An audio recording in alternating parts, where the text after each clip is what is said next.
City center of Kherson. More than 50 cars were burning. On December 24th, Christmas Eve, Russia attacked the city with Grad multiple launch rocket systems. As a result, 11 people were killed, 64 were wounded, 18 of them are in critical condition.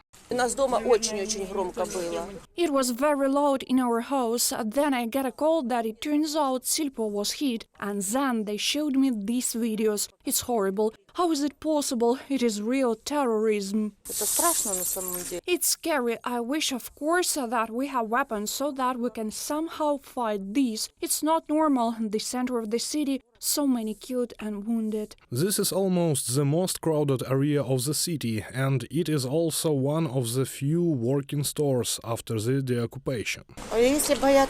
If we are afraid, then we will sit hungry because the orcs are constantly firing. They're idiots, I tell you. How often are such arrivals in the city? Of course, daily. We don't know where it will hit. On the 12th, 2 missiles flew into our store near the Petrovsky Polyclinic, so I witnessed it too. We barely survived. The shelling of the city has not stopped for more than a month. Explosions are heard here literally every half an hour. Not a day passes without a number of killed and wounded. December 24th was a truly mourning day. It was the most massive attack by Russian troops since the beginning of a full-scale war. My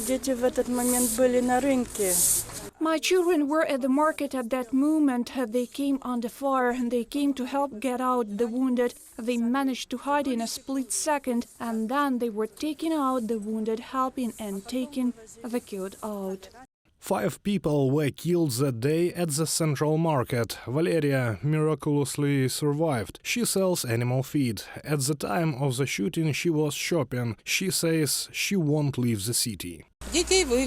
I took the children away. They're in Zaporizhia in a rented apartment. Well, I have to provide a living for them, right? I must. So far, I have no nerves. We'll see how long they'll last. Now the gas pipeline caught fire here. Firefighters were called, and that's it. It's scary, it's dangerous, and there is no way out.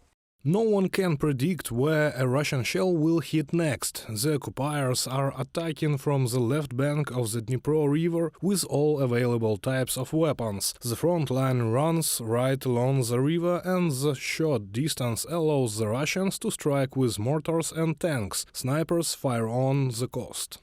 It's a pity about the people. There are few people left here and they are doing this. I don't know what to call it and how to deal with it, and how can you even take it. May God grant that there is a speedy release from this nightmare. From these people, can they be called people? To strike on civilians, mostly old people, pensioners are left, and to do such things. Due to constant shelling, 200 people are evacuated from Kherson every day. Local authorities are urging people to leave the city as quickly as possible, at least temporarily. Reported by Serhiy Kulyas, Daria Utovchenko, UATV News.